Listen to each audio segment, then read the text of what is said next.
Se fait-il que tant de personnes ont profité d'elle? Mais surtout, comment se fait-il qu'elle ait laissé tant de personnes profiter d'elle?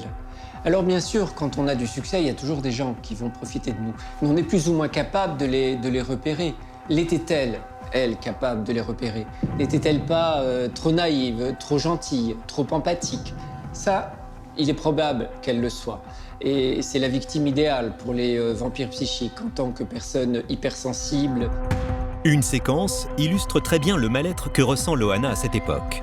Nous sommes en 2010 dans les studios de la station France Inter, quand la star de télé-réalité s'apprête à répondre aux questions de la journaliste Pascal Clark. C'est l'un des visages les plus scrutés de la décennie. Et parmi ses projets, y retourner, être filmé pendant un an, 24 heures sur 24. Bonjour Loana. On a dit le visage le plus quoi? Scruté.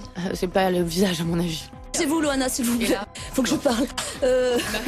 Montrer sa poitrine lorsque l'on parle d'elle, un geste symbolique pour Loana qui signifie que la majorité des personnes qu'elle côtoie la traitent comme une femme-objet. Ce qui est très difficile, il faut se mettre à la place de Loana. C'est simple, hein, tous les garçons qu'on a rencontrés, on va dire 5 ans après le loft, je sais pas comment je peux le dire, mais elle dit alors Loana, est-ce qu'elle est bonne?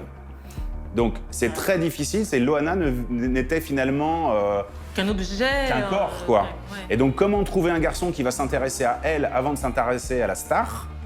Bah, je pense que ça a été très très compliqué. Quand j'ai ouvert les yeux et que j'ai vu dans le monde personnel dans lequel j'évoluais, pas professionnel, hein, mais personnel, quand je me suis rendu compte que c'était que des faux culs qui étaient autour de moi et qui étaient que là pour l'argent ou pour la célébrité, bah, j'ai pété un câble. Et pour tenter de se protéger, Loana s'est réfugiée dans la drogue et l'alcool, comme l'explique le docteur Clerget.